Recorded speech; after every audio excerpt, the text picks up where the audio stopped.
Welcome to intellectuals Avenue. आज हम Robert browning की जिस पोइम को डिस्कस करेंगे उसका टाइटल है Childe Roland to the dark tower came. ये एक ड्रीम पोइम है, यानी एक इमेजिनरी पोइम है जिसमें नैरेटिव स्टाइल को अपनाया गया है, यानी एक स्टोरी की टाइप पर इसे नरेट किया गया है। इसमें हमें ऑटोबायोग्राफिकल एलिमेंट्स भी मिलते हैं। ये पोइम 2 फरवरी 1852 में लिखी गई और पहली मर्तबा 1855 में मैन एंड वुमन में पब्लिश हुई।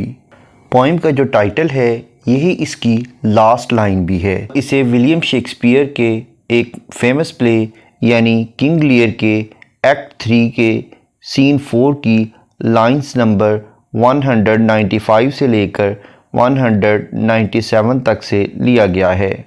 चाइल्ड एक आर्मी का ओहदा है जो कि नाइट की अप्रेंटिसशिप के दौरान आता है।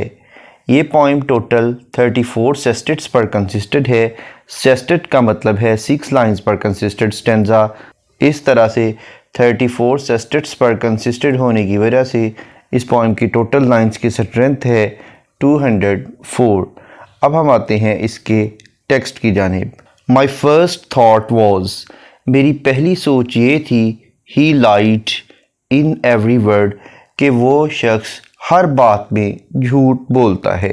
यानी जब एक चाइल्ड अपनी ट्रेनिंग पर जाने के लिए डार्क टावर की तरफ जाता है तो वो कहता है कि रास्ते में मेरी पहली ये सोच थी कि वो शख्स हर बात में झूठ बोलता है।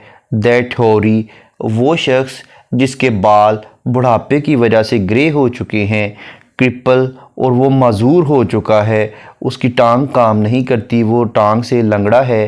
एंड मलेशियस आई, और उसकी आँख जो है वो कीना परवर है, यानी एक फसादी किस्म की आँख है जिसमें बदनीयती पाई जाती है। आस्किंस, वो शक्की और मुश्तबा आँखों से देख रहा था। To watch the working of his lie, अपने झूठ का असर एक शक्को शुबा वाली नज़र से देख रहा था। ऑन माइंड, मुझ पर, यानी वो देख रहा था झूठ बोलने के बाद कि उसके झूठ का मुझ पर कितना असर हुआ है। एंड माउथ, और उसके मुंह पर स्केरस एबल टू अफोर्ड, और उसका जो मुंह था वो बड़ी मुश्किल से बर्दाश्त कर पा रहा था। सप्रेशन ऑफ द ग्ली, उस खुशी का दबाव, उसका मुंह उसकी खुशी के दबाव को बमुश्किल ही बर्दाश्त कर पा रहा था। That pursued and scored its edges, जो कि उसके मुंह के जो किनारे थे उस पर वो सुकड़ी हुई थी और उसके निशान बड़े वाज़े दिखाई दे रहे थे। यानी उसके मुंह के जो किनारे थे वो उन पर वो खुशी सुकड़ रही थी और वो इसको छुपाने की कोशिश कर रहा था। At one victim gained thereby, यानी उसने एक शिकार हासिल कर लिया था, यानी मैं उसके झूठ का शिकार बन चुका था, इसलिए उसके चेहरे पर वो खुशी आ गई थी जो कि उसके चेहरे पर छा रही थी। What else should he be set for with his staff, उसे यहाँ पर अपनी छड़ी के साथ, स्टिक के साथ क्यों खड़ा किया गया था। What save to waylay with his lies and snare, वो अपने झूठ के साथ रास्ते में लोगों को बेवकूफ़ बनाने के लिए घात लगाकर बैठा था। एंड स्नेयर, और वो अपने जाल में, अपने फंदे में फंसाने की कोशिश कर रहा था। ओल्ड ट्रेवलर्स, तमाम मुसाफिरों को, who might find him posted there, जो उसे वहाँ मुकर्रर पाते। एंड आस्क द रोड, और उससे सड़क का रास्ता पूछ लेते कि उनकी मंजिल कहाँ है। आई गेस्ट, मुझे अंदाज़ा हुआ। व्हाट स्कल लाइक लाफ, कि उसकी जो मुस्कुराहट थी, उसकी जो हंसी थी वो एक खोपड़ी की तरह वुड ब्रेक, तोड़ देगी। What crutch in write my epitaph, उसकी जो बैसाखी थी वो मेरा कौन सा कतबा लिखेगी। For pastime in the dusty thoroughfare, इस आम रास्ते पर वो एक खेल तमाशे के तौर पर ये काम कर रहा था। यानी वो अपनी लाठी से गलत इशारा करके किसी का कतबा लिख रहा था, किसी को मौत की तरफ, कब्र की तरफ धकेल रहा था, और ये काम वो सिर्फ़ और सिर्फ खेल तमाशे के तौर पर एक गर्द और धूल से अटे हुए रास्ते पर कर रहा था।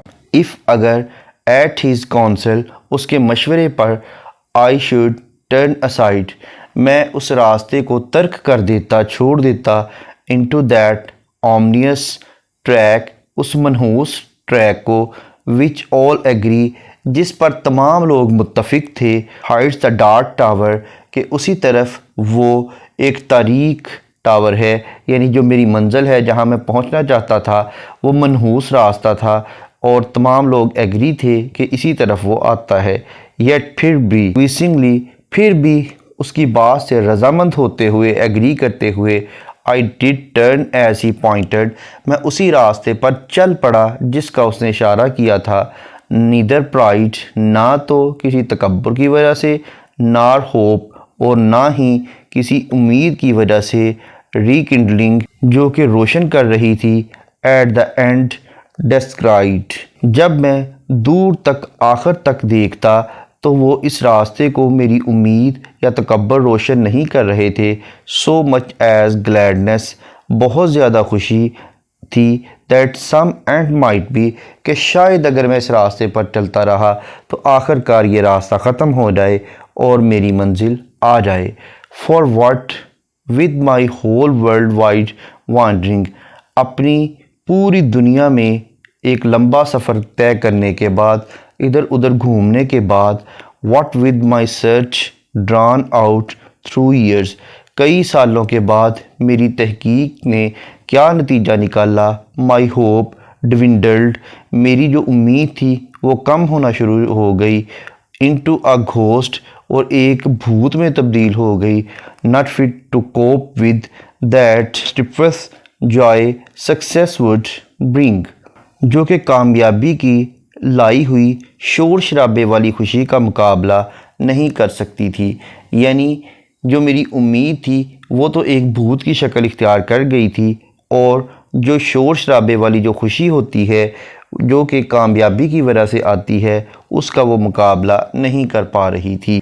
आई hardly tried now to rebuke the spring, अब मैंने बड़ी मुश्किल से स्प्रिंग यानी मौसम बहार को बुरा भला कहना शुरू कर दिया। माई हार्ट मेड, जो कि मेरे दिल के अंदर मौजूद थी, finding failure in its scope, और इसे अपनी नाकामी की वसअत दिखाई देने लगी। यानी जब मैंने अपने मकसद में नाकामी को महसूस किया तो मैंने अपने दिल को बहलाने पर कोई बहुत ज़्यादा कोशिश नहीं की, अपने दिल से जो उठने वाली खुशी थी उसी को बुरा भला कहना शुरू कर दिया, उसको खुश करने की कोशिश नहीं की। यानी अब जो मेरी उम्मीद थी वो मंजिल पाने वाली खुशी के मुकाबले में बहुत कम रह गई थी। यानी मुझे अंदाज़ा हो गया था कि शायद अब मैं अपनी मंजिल पर ना पहुंच पाऊं, इसलिए मैंने अपने दिल को भी बहलाना छोड़ दिया था। एज़, जैसे ही, when a sick man very near to death, जैसा कि एक ऐसा शख्स जो कि मौत के करीब हो, सीम्स डेड इंडीड, वो बिलाशुबा मुर्दा ही दिखाई देता है, and feels begin and and the tears, और वो आंसुओं की शुरू होते हुए और ख़त्म होते हुए देखता है। And takes a farewell of each friend, वो अपने हर दोस्त की अलविदाई कलिमात को भी कबूल करता है। यानी वो अपने दोस्तों के आंसुओं को शुरू होते हुए और ख़त्म होते हुए भी देखता है, और अपने दोस्तों की फेयरवेल यानी अलविदाई अल्फाज को भी कबूल करता है। And here's one bid the other go draw breath, वो एक शख्स को, अपने दोस्तों में एक शख्स को दूसरे को कहते हुए सुनता है कि वो ज़रा बाहर जाए और सुख का सांस ले ले। फीलियर आउटसाइड, यानी वो जब बाहर जाएगा, आज़ाद माहौल में जाएगा, तो वो एक अच्छी सांस ले सकेगा, क्योंकि मौत वाले कमरे में तो बहुत ज़्यादा घुटन होती है। सिंस ऑल इज़ ओवर, क्योंकि अब सब कुछ ख़त्म हो चुका है, यानी ये मरने का टाइम आ गया है। ही सेथ, वो कहता है, and the blow fallen no grieving can amend, और जो कुछ होना था वो नुकसान तो हो चुका है, और अब इसको गम और दुख करके हम इसका नुकसान पूरा नहीं कर सकते, यानी मरने वालों को वापस नहीं लाया जा सकता, ख़्वाह हम इस पर कितना ही रो धो लें, कितना ही गम कर लें। While some discuss if near the other graves, और फिर कुछ दोस्त कहते हैं कि जो दूसरी कब्रें हैं, दूसरे लोग जहां दफन हैं, उसी कब्रस्तान में उन्हीं ग्रेव्स के पास जगह मौजूद है। Be room enough for this, इस शख्स के लिए भी वहाँ जगह मौजूद है, वो ये डिस्कस करते हैं। And when a day suits best for carrying the corps away, corps यानी डेड बॉडी, और इस डेड बॉडी को दफन करने का आज अच्छा दिन है। With care about the banners, और फिर वो उन परचमों की, झंडों की तैयारी शुरू कर देते हैं। स्कार्फ, और उन स्कार्फ की, उन कपड़ों की। एंड स्टेव्स, और उन लकड़ी के डंडों और तख्तों की तैयारी शुरू कर देते हैं जो कि जनाजे के लिए इस्तेमाल होते हैं। And still the man hears all, और वो शख्स इन तमाम बातों को सुन रहा होता है। एंड ओनली क्रेव्स, और वो सिर्फ़ और सिर्फ ख्वाहिश ही कर सकता है कि he may not shame such tender love, कि वो इस अच्छे दिली मोहब्बत को शर्मिंदा ना करे। एंड स्टे, और ज़्यादा देर क़याम ना करे। दस, इस तरह से I had so long suffered in this quest, मैंने इस तलाश में बहुत ही लंबा अरसा गुजारा है और इसकी बहुत ज़्यादा तकालीफ़ बर्दाश्त कर ली हैं। हार्ट फेलियर, और मुझे नाकामी सुनाई दी है। प्रोफेसाइज्ड सो ऑफ्ट, और अक्सर व बेशतर नाकामी ही की पेशीन गोइयाँ मुझे सुनाई दी हैं।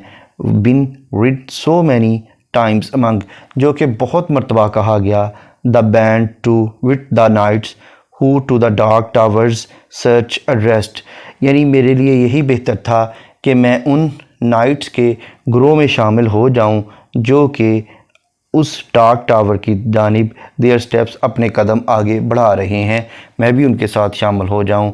That just to feel as they seemed best, बेहतरीन बात तो ये थी कि मैं उनके साथ शामिल हो जाता अगरचे वो भी सब नाकाम थे। And all the doubt was now, और मुझे सिर्फ अब यही शक था, शुड आई बी फिट, कि क्या मैं इस काम के लिए मौजू भी हूँ, क्या मैं इस काम के लिए फ़िट भी हूँ। सो लिहाजा क्वाइट खामोश एज डिस्पेयर, नाउमीदी के आलम में बिल्कुल खामोश हो गया। I turn from him that hateful cripple, मैं उस जो लंगड़ा शख्स था, क्रिपल्ड शख्स था, उससे नफ़रत की वजह से उससे मुंह मोड़ लिया। Out of his highway into the path he pointed, और मैं उस रास्ते पे भी पीछे हट गया जिसका उसने इशारा किया था। ऑल द डे, सारा दिन हैड बीन अ ड्रेरी, बहुत ही मनूस रहा। One at best and dim, और फिर मध्यम होना शुरू हो गई। Was settling to its close, यानी वो जो दिन था उसकी रोशनी भी मध्यम होना शुरू हो गई और दिन अपने इख्तिताम की तरफ आ गया। वो बहुत ही मनहूस दिन था, अगरचे मैं उस बूढ़े के बताए हुए रास्ते से भी हट गया था। Yet shot one grim red leer to see the plain catch its estray, और जो दिन की सुर्ख रंग की रोशनी थी वो भी अब इस मैदान में उभर आई थी और अपना भटका हुआ शिकार देख रही थी।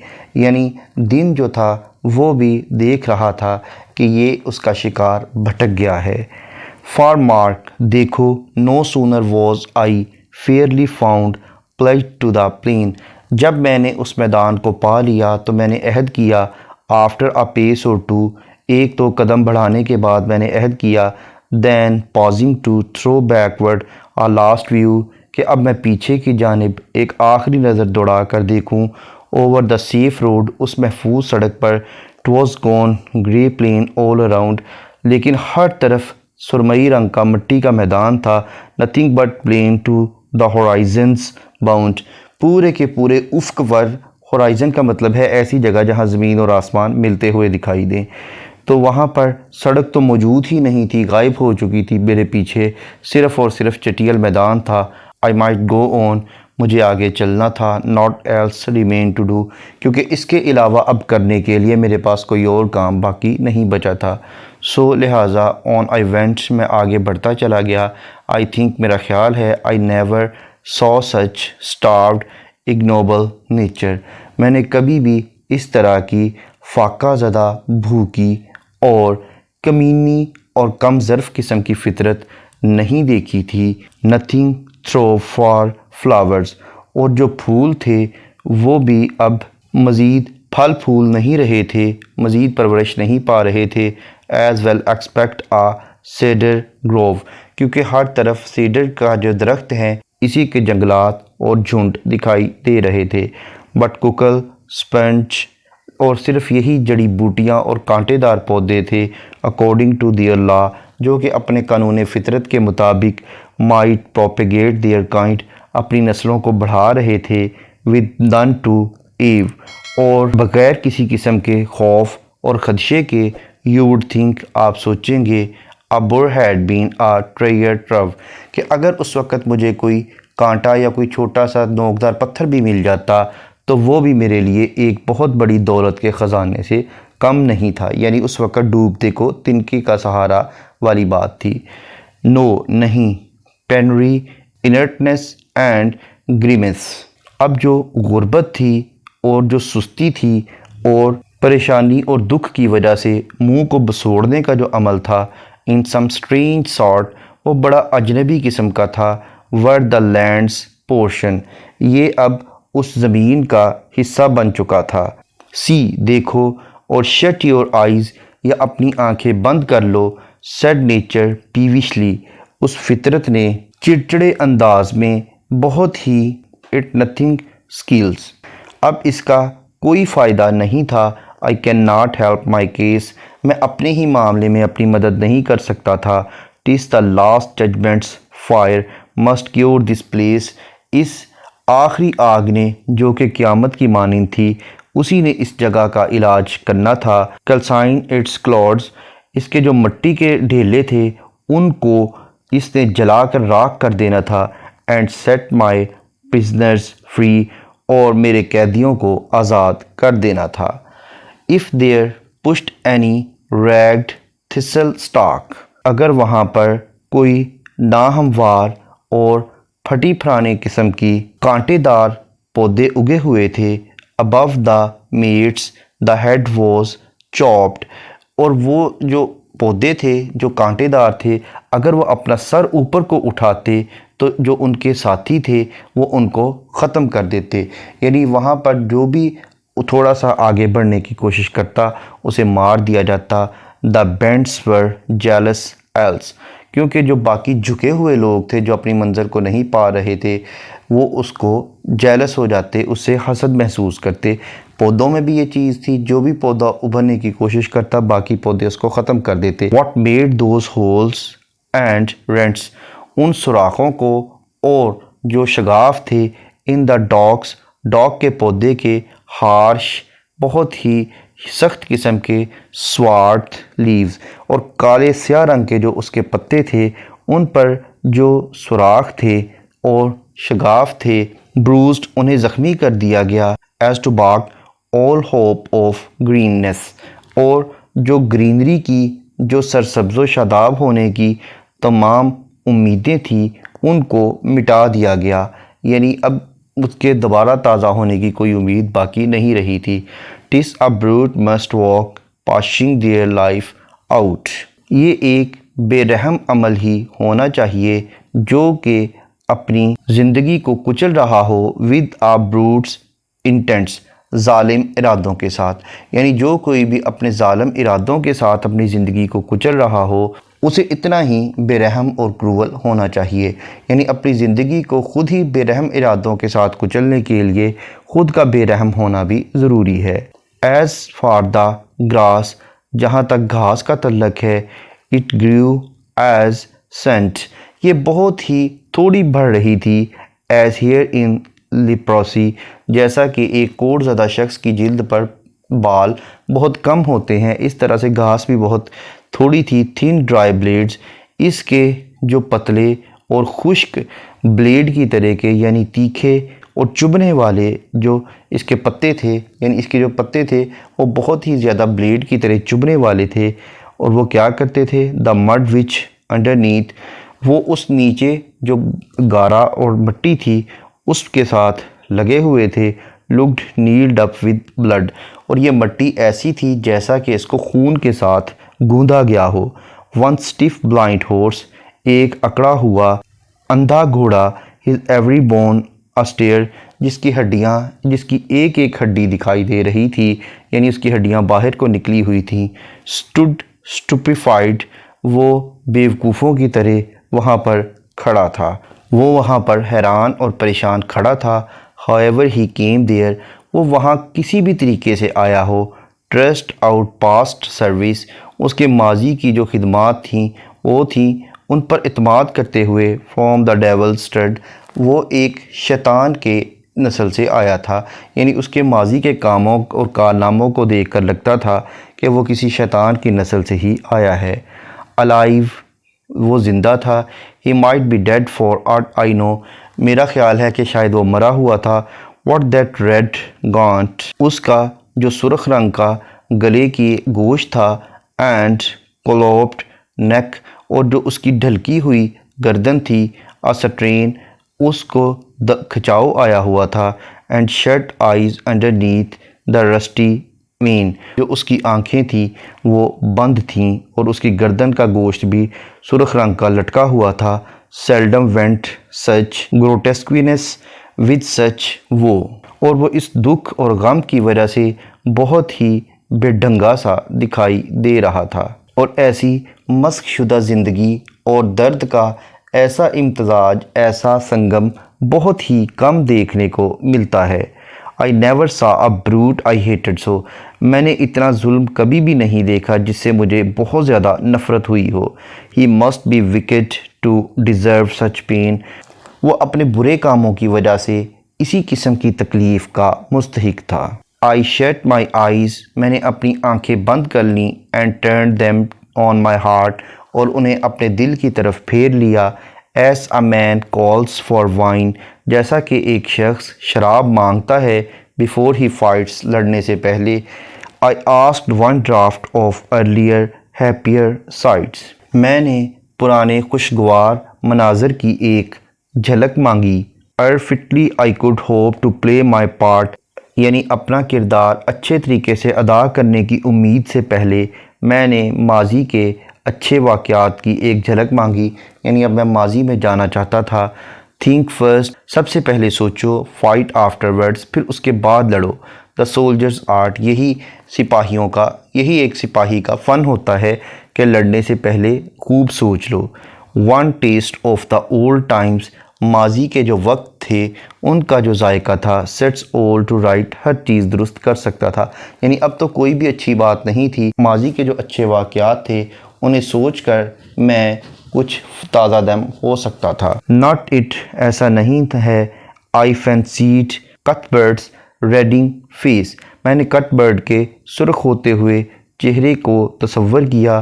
बीनीथ इट्स गार्निचर ऑफ करली गोल्ड, उसके सुनहरी और यानी करली बालों के नीचे, यानी मैंने कटबर्ड का सुर्ख चेहरा उसके सुनहरी लटकते हुए बालों के नीचे तसव्वुर किया। डियर फेलो, प्यारे दोस्त। Till I almost felt him fold an arm in mine to fix me to the place, यानी मुझे यूँ महसूस हुआ जैसा कि वो अपना बाजू मेरे गिर्द हमाइल करके मुझे ज़मीन पर गिराने की कोशिश कर रहा है। दैट वे ही यूज्ड, यही तरीका उसने इस्तेमाल किया। ऑल्सो वन नाइट्स डिस्ग्रेस, ये एक रात की बहुत ज़्यादा बेइज्जती वाली बात थी। आउट वेंट माई हार्ट्स न्यू फायर, मेरे दिल की जो ताज़ा आग थी वो बुझ गई। एंड लेफ्ट इट कोल्ड, और इसे बिल्कुल सर्द छोड़ दिया गया। गाइल्स देन, फिर उसके बाद मैं गाइल्स का जिक्र करता हूँ। द सोल ऑफ ऑनर, जो कि इज़्ज़त वाला शख्स था, इज़्ज़त वाली रूह थी। दैट देयर ही स्टैंड्स, वहाँ वो खड़ा है। फ्रैंक एज 10 years ago, वो आज भी ऐसे ही फ्रैंक था जैसा कि 10 साल पहले मेरे साथ उसकी फ्रैंकनेस थी। व्हेन नाइटेड फर्स्ट, जब उसे पहली मरतबा नाइट की ट्रेनिंग दी गई थी। What honest man should dare, he said he durst, उसने कहा कि कौन सा ईमानदार शख्स है जो कि उसके मुकाबले की जुर्रत रखता है। गुड, अच्छी बात है। बट द सीन शिफ्ट्स, फिर उसके बाद वो मंजर तब्दील हो गया। For what hang man hands, और एक फांसी देने वाले शख्स के जो हाथ हैं। पिन टू हिज ब्रेस्ट, उन्होंने उसके सीने पर पिन से जोड़ दिया। अ पार्चमेंट, एक पर्चा, एक कागज़। His own bands read it, ये उसकी अपनी ही जंजीरें हैं। रीड इट इन ए पढ़ लो, पुअर ट्रेटर, ए गरीब, ए बेचारे, गद्दार, स्पिट यू एंड कर्स्ट, तुम पर हम थूकते हैं और तुम पर लानत हो। यानी जब भी इंसान पर कोई बुरा वक़्त आता है उसे सज़ा मिलती है, ये उसके अपने ही कामों की वजह से होती है। ये जो जंजीरें होती हैं ये इंसान के अपने अमाल ही होते हैं जो कि उसके सामने आते हैं। Better this present than a past like that, इस तरह के हाल से तो माजी बेहतर था। Back there for to my darkening path again, लिहाजा फिर से अपने तारीक रास्ते पर वापस चलना था। नो साउंड, कोई आवाज़ सुनाई नहीं दे रही थी। No sight as far as I could strain, जहाँ तक भी निगाह जाती थी, आंखें जाती थीं, कोई भी चीज़ दिखाई नहीं देती थी। विल द नाइट सेंड आ हॉलेट और बैट, वहाँ पर कोई उल्लू या चमगादड़ रात के अंधेरे में दिखाई देगी। आई आस्क्ड, मैंने पूछा। When something on the dismal flat, कि क्या इस स्याह मैदान में कोई भी चीज़ दिखाई देगी। यानी मेरा ये सवाल था कि क्या इस स्याह और तारीक मैदान में हमें कोई चमगादड़ या उल्लू ही दिखाई देगा।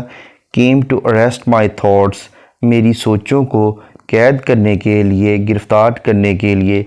एंड चेंज देयर ट्रेन, और उनके रास्ते को उनकी मंजिल से भटकाने के लिए। यानी क्या मेरी सोचों को मंजिल और रास्ते से भटकाने के लिए इस तारीक मैदान में कोई मुझे उल्लू या चमगादड़ ही दिखाई देगी। मैंने ये सवाल किया। A sudden little river crossed my path, मेरा रास्ता एक छोटे से दरिया ने काट दिया। As unexpected as a serpent comes, जैसा कि गैर मुतवक्का तौर पर एक सांप आ जाता है। No sluggish tide congenial to the glooms, जैसा कि उदासी के साथ हम आहंग एक सांप रास्ते में अचानक आ जाता हो। दिस, इसने, एज इट फ्रोथ बाय, जैसे ही ये जाग उड़ाता हुआ आया। Might have been a bath for the fiend's glowing hoof, तो ये महसूस होता था कि ये जो पानी है ये एक सांप की तरह आया है जिसमें सिर्फ दुख और गम ही भरे हुए हैं, और ये किसी शैतान के कदमों को गुसल देगा, उसे नहलाएगा। यानी इस दरिया में सिर्फ शैतान ही नहा सकते हैं। To see the wrath of its black eyrie bespate with flecks and spumes, और यहाँ पर सिर्फ झाग और झाग के जो गाले होते हैं वो ही दिखाई दे रहे थे। यानी इस पानी के, इस दरिया के जो झाग और झाग वाले गाले थे वो बिल्कुल स्याह बादलों की तरह वसीले ही दिखाई दे रहे थे कि वो किसी का नुकसान कर सकते हैं, और अगर वो किसी को फ़ायदा देंगे तो वो सिर्फ शैतान है जिसके पैरों को, जिसके कदमों को वो धो सकेंगे।